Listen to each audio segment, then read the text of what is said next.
Hello everyone and welcome back to Being Roamers. So दोस्तों, मेरा नाम है अविनाश और कैमरे के पीछे है दिग। और आज वो वीडियो में नहीं है just because she is shooting. तो दोस्तों, आज का वीडियो काफ़ी इंपॉर्टेंट होने वाला है क्योंकि आज हम बात करने वाले हैं बाली के बारे में। तो दोस्तों, बाली के बारे में तो आप सब लोगों ने सुना होगा क्योंकि ये इंटरनेट सेंसेशन है और अभी अभी रिसेंटली इंडिगो की फ्लाइट शुरू हो गई है वहाँ के लिए। तो डेफिनेटली सब लोग वहाँ जाना चाहते हैं। तो दोस्तों, बाली इंडोनेशिया का एक छोटा सा हिंदू आइलैंड है जो कि अपने स्टनिंग बीचेस, ब्यूटीफुल वाटरफॉल्स, अपने वाइब्रेंट हिंदू कल्चर, वोल्केनो और अपने ब्यूटीफुल लैंडस्केप के लिए बहुत फेमस है। तो हम सबको सजेस्ट करेंगे कि दोस्तों, बाली तो एक बार जरूर जाओ। एक मिनी गोवा की वाइब देता है अगर आप इंडिया से हो, and you should definitely explore it. और आज इस वीडियो में आपको सारी इन्फॉर्मेशन हम कवर करने वाले हैं कि बाली में आप क्या कुछ कर सकते हो, कैसे घूमना है, वहाँ की करेंसी, वहाँ कैसे आप ट्रिप प्लान करें, कैसे वहाँ पे रहना है, कितना खर्चा आएगा, और पूरा 7 से लेकर 10 दिन का हम आपको प्लान देने वाले हैं। तो वीडियो के अंत तक जरूर बने रहना क्योंकि ढेर सारी इन्फॉर्मेशन आने वाली है। तो चलिए शुरू करते हैं दोस्तों।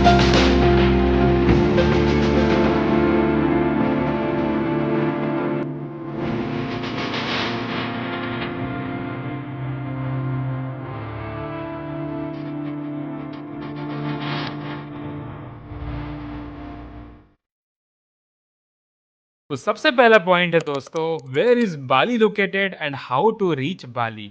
तो दोस्तों, बाली एक इंडोनेशियन आइलैंड है, हिंदू आइलैंड है जो कि साउथ ईस्ट एशिया में बसा हुआ है। बहुत सारे लोगों के दिमाग में एक कन्फ्यूजन रहता है कि क्या बाली एक अलग कंट्री है। नहीं दोस्तों, बाली इंडोनेशिया का पार्ट है। वो बस एक छोटा सा आइलैंड है जहाँ पे मेजोरिटी में हिंदूज रहते हैं और एक काफ़ी टूरिस्टिक आइलैंड है। तो नाउ लेट्स टॉक अबाउट कि how to reach Bali from India. तो अगर आपने ये न्यूज़ देखी होगी रिसेंटली कि इंडिगो ने अनाउंस करा है बाली के लिए डायरेक्ट फ्लाइट्स बैंगलोर से, और उसकी ड्यूरेशन है 7 आवर्स। तो दोस्तों, ये लंबी फ्लाइट होने वाली है। तो 7 घंटे आपको बैठ के बाली पहुंचना है बैंगलोर से। अगर आप पैसे बचाना चाहते हो, अगर आप ऑन बजट टूरिस्ट हो, तो यहाँ पे एक हैक है। जैसे फॉर एग्जांपल, हम लोग हैदराबाद में रहते हैं और हैदराबाद से बाली ट्रैवल करना है मुझे, तो या तो मैं बैंगलोर जाऊँगा, वहाँ से डायरेक्ट फ्लाइट लूँगा, या फिर हैदराबाद से कनेक्टिंग फ्लाइट लेके, जैसे हैदराबाद से सिंगापुर या हैदराबाद से मलेशिया को कुआलालंपुर, वहाँ से फिर फ्लाइट चेंज करके मैं बाली पहुँचूंगा। इसमें क्या होता है दोस्तों कि इसमें आपके कुछ पैसे बच जाते हैं। जैसे अभी मैंने चेक करा, यानी कि मई में I think 23,000 rupees from Bengaluru, और यही फ्लाइट अगर मैं वाया सिंगापुर या मलेशिया लूँगा तो बाली की फ़्लाइट पड़ेगी वन वे 14,000 रुपीज़ या फिर 15,000 रुपीज़। है ना चीप? तो ईजिली आप यहाँ पे 7 से 8 हज़ार रुपये बचा सकते हो, और सिंगापुर एयरपोर्ट और कुआलालंपुर एयरपोर्ट पे ढेर सारी एक्टिविटीज़ है, उसको भी आप एक्सप्लोर कर सकते हो। तो I think this way is way better than taking a direct flight. अगर आपको कोई प्रॉब्लम नहीं है, अगर आपको पैसे बचाने हैं तो, कि अगर आप बाली ट्रिप प्लान कर रहे हो तो हमेशा फ़्लाइट को प्रायर बुक करें, यानी 2-3 महीने पहले बुक कर लो, और इससे आसानी होगी आपको चीपेस्ट प्राइस बुक करने में। तो this is how you are going to reach Bali दोस्तों, इंडिया से। आई थिंक ये पॉइंट क्लियर हो गया होगा। तो चलिए चलते हैं नेक्स्ट पॉइंट की ओर।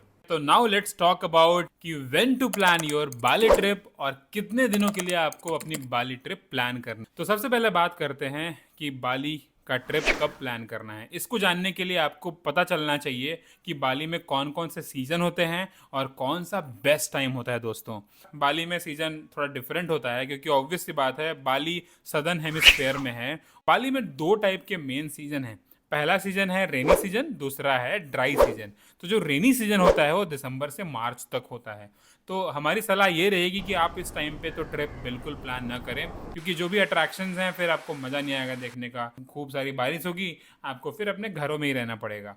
And the second is driest season, जो कि जून से सितंबर तक होता है, और यही वही टाइम होता है जब बाली में पीक सीजन भी होता है। यानी कि इस समय टूरिस्ट फुटफॉल बहुत हाईएस्ट होता है। पूरी दुनिया से लोग बाली में इस टाइम पे आते हैं। तो आपको थोड़ा सा कॉस्टलियर पड़ेगा ही पड़ेगा अगर आप इस सीज़न में अपने ट्रिप को प्लान करते हो।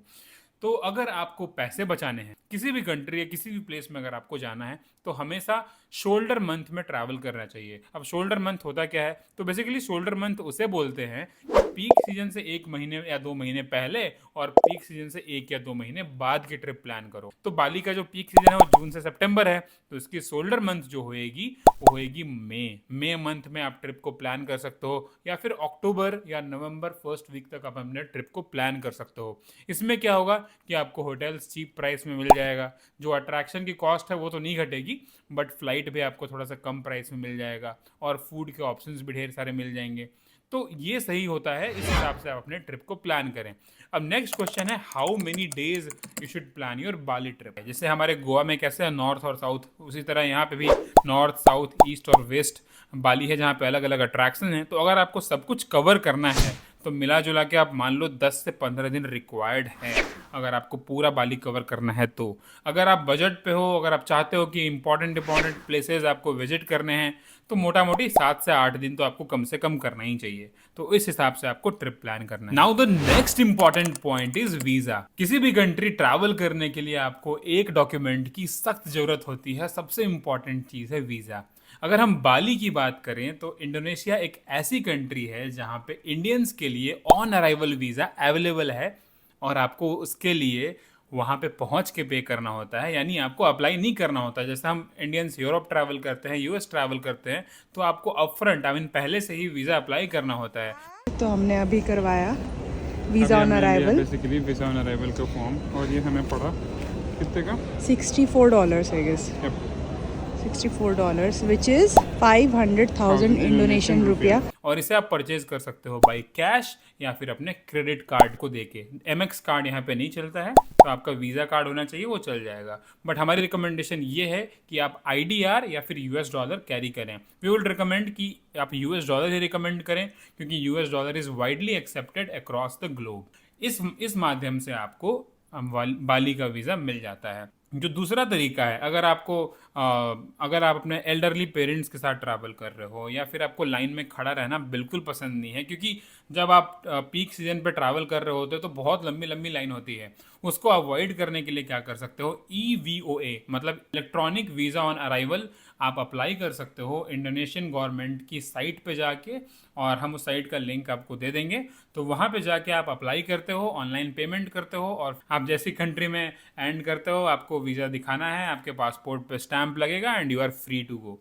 और मोस्ट इंपॉर्टेंट बात यह है कि आपके वीज़ा की जो वैलिडिटी होती है वो 30 डेज़ के लिए होती है। सो मेक श्योर कि आप 30 डेज़ से पहले बाली से एग्जिट कर जाएं। अगर आपको बाली कुछ ज़्यादा ही पसंद आ गया, अगर आपको 30 दिन से और ज़्यादा एक्सटेंड करना है, तो उसका भी एक नियम है। तो आप अपने बाली ट्रिप को 30 दिन से 60 दिनों के लिए भी कर सकते हो, बट उसके लिए आपको कंट्री छोड़ने की ज़रूरत नहीं है। आपको इमिग्रेशन सर्विसेज में जाके आपको एक्स्ट्रा 4,000 रुपीज़ के अराउंड पे करना होता है, और आप अपने टूरिस्ट वीज़ा को एक्सटेंड करा के 60 डेज़ तक के लिए कर सकते हो। तो ये रहा बाली का वीज़ा, उसके प्रोसीजर के बारे में। Now let's talk about the document, कि आपको कौन कौन से डॉक्यूमेंट लाने चाहिए जो कि रिक्वायर्ड है। तो सबसे पहले आपको अपना पासपोर्ट कैरी करना है, जिसकी वैलिडिटी 6 मंथ या 6 मंथ से ऊपर हो। दूसरा चीज़ है, आपको अपनी पासपोर्ट साइज़ फ़ोटो लेके आना है, जिसका रिक्वायरमेंट आप कहीं भी चेक कर सकते हो। हम कोशिश करेंगे कि हम डिस्क्रिप्शन बॉक्स में डाल दें। बेसिकली आपको 80% जो बैकग्राउंड है, मतलब जो आपका बैकग्राउंड है वो 80% आपके फ़ोटो आपके चेहरे से ढका मतलब होना चाहिए, और जो मैट कलर का या वाइट कलर का बैकग्राउंड होना चाहिए। उसके रिक्वायरमेंट मैं डाल दूंगा। तीसरी रिक्वायरमेंट है, रिटर्न टिकट्स होने चाहिए। That is really important. आपका एकोमोडेशन का डिटेल्स होना चाहिए कि आप कहाँ कहाँ रुके हो होटल्स में, ये रियली इंपॉर्टेंट है। तो ये सब डॉक्यूमेंट्स आपसे पूछे जा सकते हैं। नाउ वीज़ा के साथ एक और चीज़ होती है वहाँ पे, वो होती है कस्टम डिक्लेरेशन। तो basically custom declaration is nothing but आपको बताना होता है कि कितने सारे बैगेजेस आप इंडिया से लेकर आए हो। और उसमें क्या होता है कि वहाँ बड़े सारे कियोस्क लगे हुए हैं, जिसमें आपको कंप्यूटर मतलब टच स्क्रीन वाले कंप्यूटर्स लगे हुए हैं। आपको वहाँ बताना है कि आप कितने सारे बैगेजेस लाए हो, आपको एक स्लिप देगा। तो वो स्लिप आपको इमिग्रेशन होने के बाद आपको वहाँ पे दिखाना होता है। ये भी आप ऑनलाइन फिलअप कर सकते हो कि कितने बैगेज आप लेके जा रहे हो, और फिर आपका वो भी काम आसान हो जाएगा। तो आई थिंक बाली की वीज़ा के सारी रिक्वायरमेंट हमने कवर कर ली। Hope you are pretty much clear about it.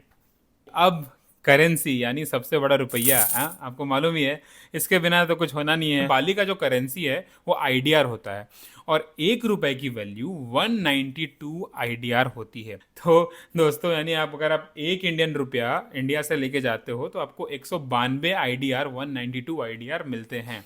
और तो अगर आप दोस्तों बाली जा रहे हो तो आपको मैं बता दूं कि आप इंडिया से ही एक्सचेंज करा के आईडीआर ले सकते हो, या तो फिर आप यूएस डॉलर भी कैरी कर सकते हो। जैसा मैंने आपको लास्ट पॉइंट में समझाया था कि US dollar is widely accepted across the globe और उसके रिटर्न्स काफ़ी अच्छे मिलते हैं। एक्सचेंज रिटर्न्स उसके काफ़ी, एक्सचेंज रेट सॉरी, काफ़ी अच्छे मिलते हैं। तो आप यूएस डॉलर कैरी करो, इधर आईडीआर ले लो। तो हमारी सलाह अगर आप मानो तो कम से कम आई थिंक 1 लाख या 1 लाख या 2 लाख आईडीआर आप अपने साथ कैरी कर लो, या और फिर अपने साथ 100 या 200 डॉलर भी कैरी कर लो अगर आप 7 डेज के ट्रिप पे जा रहे हो तो।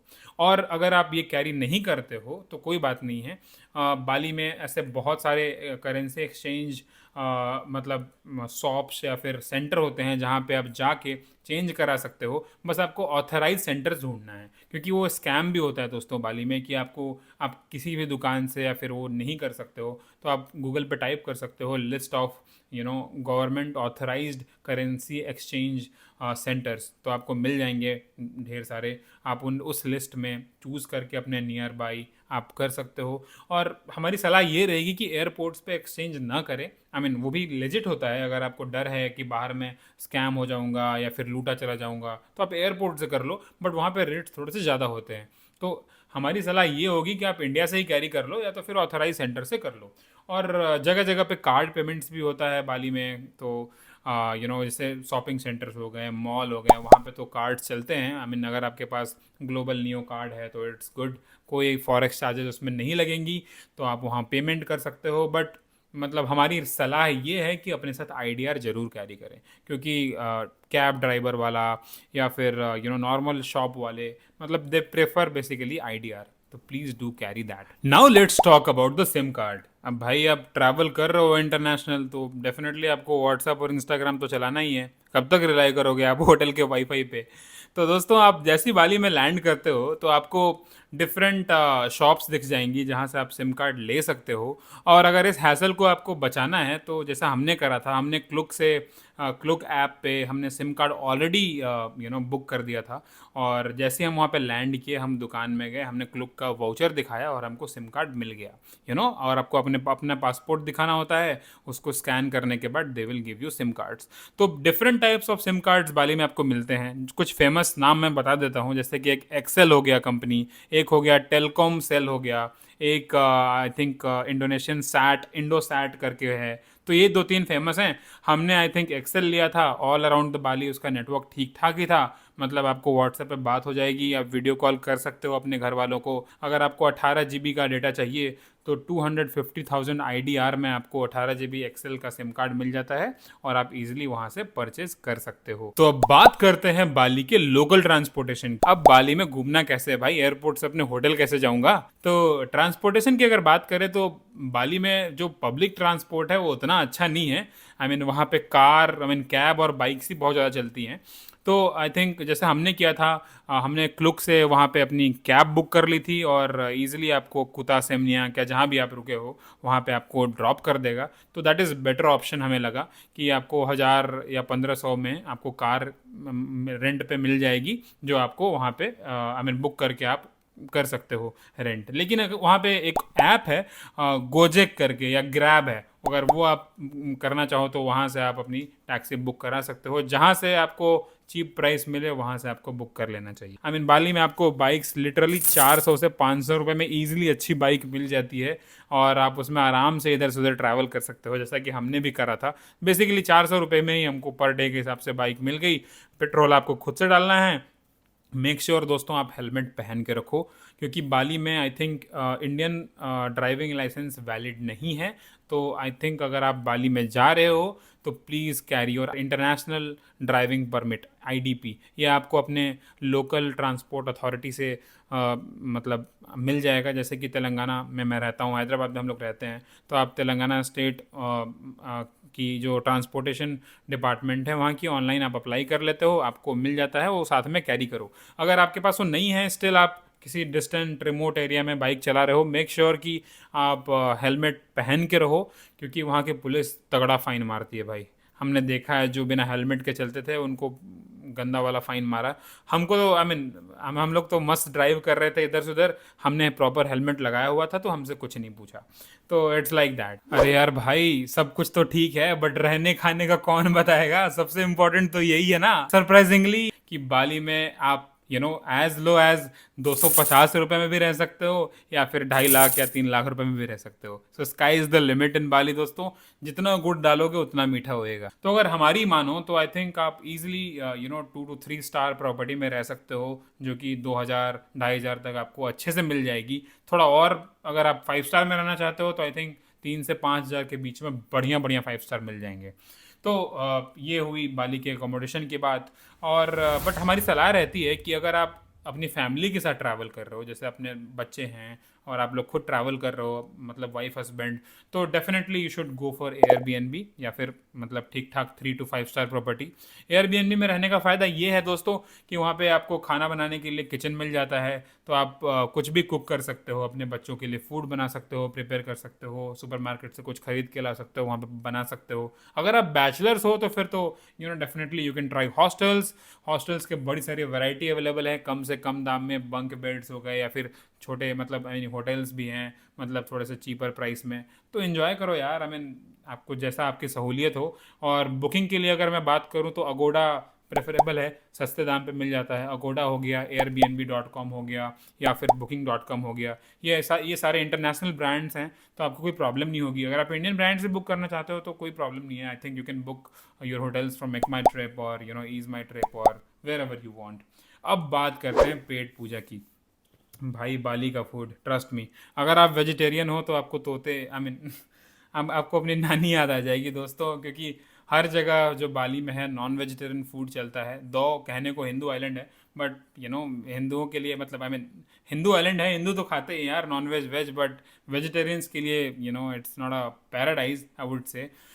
तो आपको थोड़ा स्ट्रगल करना पड़ेगा आई मीन क्यों। बट जो मेन इंपॉर्टेंटली हमने फूड वहाँ पे खाया, आई मीन जो वेज के लिए, वो था नासी गोरेंग और मी गोरेंग। आई थिंक यही फूड है जिसमें बेसिकली फ्राइड राइस होता है या नूडल्स होता है, और उसी को आप खाते हो वेजिटेबल डाल के। बट मेक श्योर आप उसको बोल देना कि आप वेजिटेरियन हो, and no beef, no egg, nothing, no chicken. Make sure कुछ इंडियन रेस्टोरेंट्स भी आपको मिल जाएंगे, जैसे कि हमको मिला था। थोड़े से पॉपुलर आप जगह पे जाओगे, जैसे उबूद में, कुता सेमनियाक में अगर आप जाओगे तो आपको इंडियन रेस्टोरेंट्स डेफिनेटली मिलेंगे। Do go, I mean go and try. But definitely हम लोग रिकमेंड करेंगे कि आप वहाँ का लोकल फूड या लोकल कुजीन को भी ट्राई करें, जैसे मी गोरेंग या नासी गोरेंग। काफ़ी अच्छा था, यमी था, तो मज़ा आया था। तो ये सब ट्राई कर सकते हो। साथ ही साथ सुपर मार्केट है, वहाँ पे आप जाके कुछ भी खरीद सकते हो। अगर आप जैन हो तो भाई आपको तो कैरी करना पड़ेगा इंडिया से ही कुछ, आपको खाखड़ा फाफड़ा जलेबी आई मीन जो भी है आपको कैरी करना पड़ेगा, क्योंकि वहाँ मुश्किल है। अगर आप चिप्स भी बाई करने जाओगे तो उसमें चर्बी मिली होती है चिकन की, या फिर पॉर्क या बीफ की। तो मेक श्योर कि आप वो सब चीज़ देख लो please. Now let's talk about the super duper main important part, that is itinerary. कि भाई बाली तो पहुँच के घूमना कहाँ है। तो इसको जानने के लिए सबसे पहले आपको बाली के मैप को देखना पड़ेगा। आपको बहुत अच्छे से क्लियर हो जाएगा कि आपको बाली घूमना कैसे है। आई मीन आपने बहुत सारे वीडियोस देखे होंगे जहाँ पे लोग बाली की आइटनरी बनाते हैं, लेकिन लोग वो एग्जैक्टली बता देते हैं कि आपको कहाँ कहाँ कैसे कैसे जाना है। बट हम लॉजिकल पॉइंट से देखते हैं आज कि एग्जैक्टली बाली आपको घूमना कैसे चाहिए। सबसे पहले जब आप लैंड करते हो तो आप इस एरिया में लैंड करते हो, देनपसार में। तो देनपसार बेसिकली बाली का एयरपोर्ट है, और ये बाली के सदर्न मोस्ट पॉइंट पे है, यानी कि साउथ ऑफ बाली है। आप साउथ ऑफ बाली में लैंड करते हो। तो जैसे हम बाली में देनपसार में लैंड करते हैं, वहाँ पे आप क्या क्या घूम सकते हो और कौन कौन से पॉइंट पे आपको कितने कितने दिन तक स्टे करना चाहिए। तो बेसिकली जो मैं बाली की आइटनरी बता रहा हूँ वो 7 से 10 डेज़ के लिए है। अगर आपको कुछ कट शॉर्ट करना है या कुछ ऐड करना है तो आप अपने अकॉर्डिंग ऐड कर सकते हो। मैं बता दूंगा कि किस दिन में आपको ज़्यादा रहना चाहिए। तो जैसे ही आप लैंड करते हो देनपसार में, सबसे पहले आप होटल ले सकते हो कुता या सेमनियाक में। सो बेसिकली कुता और सेमनियाक नथिंग बट गोवा का कैलंगूट मान लो, या वैगतौर मान लो, या फिर बागा मान लो। ये वैसा वाला एरिया है जहाँ पे मतलब लोग ऐसे ही पड़े रहते हैं समुंदर के किनारे, काफ़ी अच्छा माहौल रहता है। आप शॉपिंग कर सकते हो, खाने पीने की ढेर सारी चीज़ें वहाँ पे आपको मिल जाएंगी। तो मतलब मोस्ट हैपनिंग एरिया ऑफ बाली, जहाँ पे अच्छे अच्छे रिजॉर्ट्स, रेस्टोरेंट्स, और आपको ये सारी चीज़ें मिल जाएगी। तो अगर आप लैंड करते हो बाली में, तो फर्स्ट डे तो डेफिनेटली आपको कुताया सेमनियाक में रुक जाना चाहिए। अगर आप शाम में लैंड करते हो तो भी आपको रुकना चाहिए, अगर आप दिन में लैंड करते हो तो आपको रुकना चाहिए। तो मैं बोलूँगा कि आप 1 या 2 दिन कुताया सेमनियाक में रुक जाओ, वहाँ के लोगों को जानो, वहाँ के आसपास की चीज़ों को देखो पहले। उसके बाद आप प्लान कर सकते हो उलुवातू। तो उलुवातू भी जो है वो साउथ बाली में पड़ता है, काफ़ी अच्छा एरिया है उलुवातू। वहाँ पे उलुवातू टेम्पल बहुत सुंदर है। वहाँ पे आप कीचक डांस देख सकते हो। कीचक डांस बाली का एक बहुत ही फेमस डांस है, फायर फायर डांस जिसको भी आप बोल सकते हो। वो रामायण को डिपिक्ट मतलब करते हैं, वहाँ पे रामायण को बेसिकली दिखाया जाता है कि कैसे रामायण हुई थी। तो आप 2 से 3 दिन दे सकते हो साउथ बाली में, जहाँ पे आप पहले 1 या 2 दिन कुता सेमनियाक में रुक जाओ, और लास्ट के 2 दिन आप रुक जाओ उलुवातू में। उलुवातू में टेम्पल्स हैं, गरुड़ा विष्णु टेम्पल है, और उलुवाटू आपको टेम्पल मिल जाएगा। कीचक डांस देख सकते हो, और भी ढेर सारे क्लिफ हैं वहाँ पे, आप वहाँ जा सकते हो। कारांगबोमा बीचेस हैं वहाँ पे अच्छे अच्छे, वो भी आप घूम सकते हो। हम उसके लिए एक डिटेल्ड वीडियो भी बनाने वाले हैं कि आपको बाली में कौन कौन सी जगह जानी चाहिए। तो वो डिफरेंट वीडियो होगी, वो इस सीरीज के बाद हम लोग बनाने वाले हैं। तो सबसे पहले आपने साउथ बाली घूम लिया, ठीक है। इसके बाद आप क्या करो कि इसके बाद आप निकल जाओ Nusa Penida. So basically Nusa Penida Bali से एक और थोड़े दूर पे आइलैंड है, वो भी एक डिफरेंट आइलैंड है, और वहाँ पे आप जा सकते हो। आप विश्वास नहीं करोगे दोस्तों, आप पागल होने वाले हो। धरती पे इससे सुंदर जगह हमने नहीं देखी थी। आई मीन टेरेक्स टीरेक्स जैसा शेप का माउंटेन है वहाँ पे, डायमंड जैसी शेप की पत्थर वाली बीचेस हैं। It's a really natural place कि आपको वो जगह घूमनी घूमनी चाहिए। तो लोग ऐसा करते हैं कि बाली जाते हैं और उसको घूमे बिना निकल जाते हैं। ट्रस्ट में आपका बाली का ट्रिप पूरा नहीं हुआ है अगर आप नुसा पेनिदा और वहाँ के डिफरेंट आइलैंड जैसे लेम्बोंगन हो गए, या सेनिमन या सेनिंगान आइलैंड हो गए, अगर आपने उसको एक्सप्लोर नहीं किया।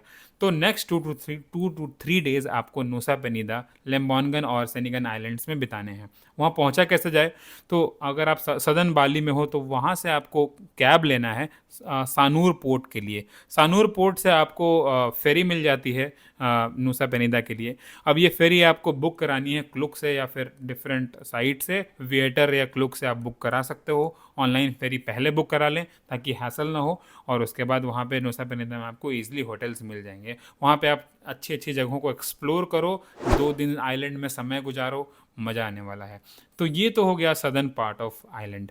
अब बाली का ईस्टर्न आइलैंड भी बहुत सुंदर है दोस्तों। जनरली जो नॉर्मल लोग होते हैं वो आते हैं साउथ बाली में लैंड करते हैं, बाली के सबसे सेंट्रल मोस्ट पॉइंट यानी कि उबूद में पूरा दिन बिताते हैं, घूमते फिरते हैं, और उसके बाद टेक ऑफ कर जाते हैं। ईस्ट बाली भी बहुत ही सुंदर है दोस्तों।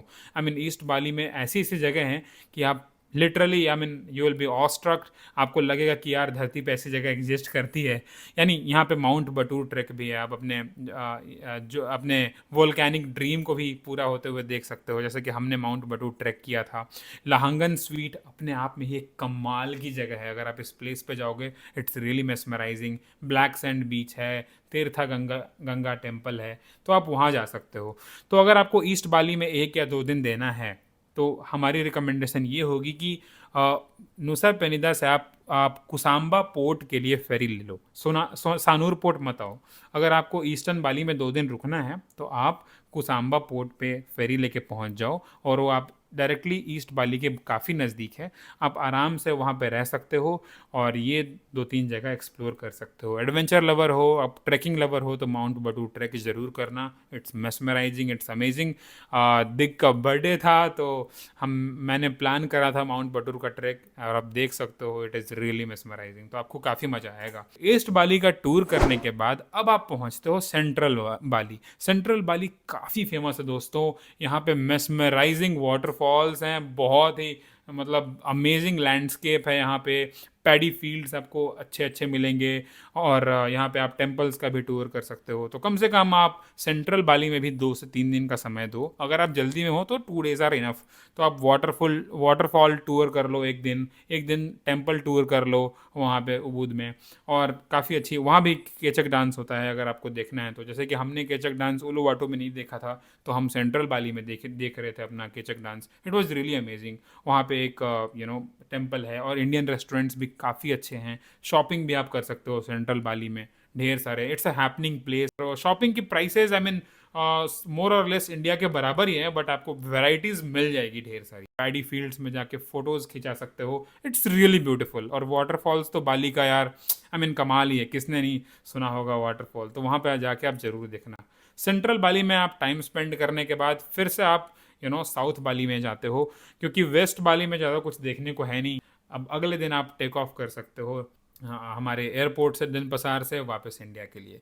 तो ये कुल मिला के 7 से 10 दिन की बाली की आइटनरी है, जहाँ पे हमने पूरा मैप से कवर करा है कि कौन कौन से जगह पे जाना चाहिए, और वहाँ के मेन मेन अट्रैक्शंस क्या क्या हैं। So this is all about that Bali trip. Itinerary जानने के बाद डेफिनेटली आपके मन में ये सवाल तो गूंज ही रही होगी कि भाई कितना पैसा लगेगा, ये भी बता दो। तो दोस्तों चलिए बात करते हैं बाली बजट के बारे में कि आपको कितना पैसा लगेगा। तो आप स्क्रीन पे देखिएगा कैलकुलेशन। हम लोग आपको बताने वाले हैं कि बाली जाने में खर्चा कितना लगेगा। सबसे मेन इंपॉर्टेंट जो खर्चा होता है बाली जाने का होता है फ़्लाइट का। जो हम बजट बताने वाले हैं वो पर पर्सन का बताने वाले हैं, आप उसके अकॉर्डिंगली कैलकुलेट कर लेना। तो लेट सपोज अगर आप वाया फ़्लाइट लेके जा रहे हो, वाया सिंगापुर या फिर वाया मलेशिया कोलालमपुर या फिर वियतनाम लेके, तो आपको ऑन एन एवरेज जो टू एंड फ्रो फ्लाइट का कॉस्ट पड़ता है वो 28,000 से 35,000 के बीच में पड़ जाता है। Next important thing is visa. Visa का खर्चा होता है $35, 2700 रुपये, 2700 रुपीज़ INR। सिम कार्ड का अगर खर्चा बात करें तो 500 से 1000 रुपये चलो मान लेते हैं। अगर एवरीडे फूड की बात करी जाए दोस्तों, बाली में खाना सस्ता है यार। आराम से खा सकते हो 2,000 रुपये पर पर्सन के हिसाब से, यानी कपल भी खा सकता है अगर 2,000 रुपये। ऐसा होटल बुक करो जिसमें ब्रेकफास्ट इंक्लूडेड होगा, तो लंच और डिनर का खर्चा आई थिंक 2,000 में ईजिली हो जाएगा। तो 14,000 रुपीज़ हमने लिया है 7 दिन के ट्रिप के लिए फूड का। Accommodation I mean between 3 to 4 star property आपको ईजिली 2,000 रुपये पर दिन में मिल जाएगा। तो 7 डेज़ का खर्चा 14,000 रुपये। अगर आपको पैसे बचाने हैं, थोड़ा और सस्ता हॉस्टल में रुकना है, तो इसमें और पैसे घटा लो भाई। ट्रांसपोर्टेशन अगर माने तो 500 रुपीज़ स्कूटी का, चलो मैं ऐड कर देता हूँ स्कूटर का, 7 दिन का हुआ 3500 रुपया। अब उसमें 200 का पेट्रोल भी डालोगे, पेट्रोल भी मिला जुला के वहाँ सस्ता ही है। और जो कि अगर 200 का डालोगे तो 7 दिन का 1400 रुपया हुआ, और ये मिला के लमसम 4,900 होता है। मैंने इसको 5,000 कर दिया। एयरपोर्ट ट्रांसफ़र, अब ऑब्वियस सी बात है, denpasar एयरपोर्ट से कूता या सेमनियाक में होटल जाओगे तो 1,500 रुपया कार का मान लो, आना जाना 3,000 रुपये लगा लिया। फेरी का जैसे आपको नुसा पेनिदा अगर जाना है तो फास्ट बोट बुक करोगे तो इट्स अराउंड 567 रुपीज़। क्लुक में अगर आप चेक कर लो, नॉर्मल फेरी में जाओगे तो 400 450 रुपये लगेंगे। तो आने जाने का खर्चा लगा लो 1,000 रुपये, उसका भी हो गया। एक्टिविटीज़ और अट्रैक्शन, ऑब्वियस सी बात है, घूमने आए हैं बाली में भाई, घूमो यार जितना घूमना है। तो 10,000 हमने दे दिया है बजट अट्रैक्शंस का। इन सब को अगर आप सम अप करोगे तो बैठता है 80 to 85,000 rupees for a person. ठीक है, तो आप उन्हें उसके हिसाब से आप चेक कर लो कि कितना खर्चा होगा। तो मतलब मोटा मोटी लगा लो, शॉपिंग वॉपिंग कर कुरा के 1,00,000 में आपका बाली का ट्रिप ईजिली पूरा हो जाएगा। बाकी सब आपकी श्रद्धा है, कितना आप खर्चा करना चाहो, कितना खर्चा ना करना चाहो। आप अच्छे से घूम सकते हो। अगर आपको कोई भी क्वेरी है तो आप प्लीज़ कमेंट डाउन करो बिलो, ताकि हमें भी फीडबैक मिले हम कैसे वीडियो बनाते हैं। होप ये वीडियो आपको बहुत बहुत अच्छा लगा होगा, सारा कुछ कवर करा हुआ है। Please follow us on Instagram account, ऊपर लिंक हमने दिया हुआ है। हम वहाँ पे स्टोरीज डालते हैं अपने ट्रैवल जर्नी के बारे में। You can come and ask DM us exactly what exactly you're looking for, and we would happy to help you out. So thank you so much दोस्तों for watching this video. I hope आपको बहुत बहुत मज़ा आया होगा। अगर अच्छा लगा वीडियो तो please do like this video, subscribe to our channel and do press the bell icon. Thank you so much, bye bye, adios, take care and love you all.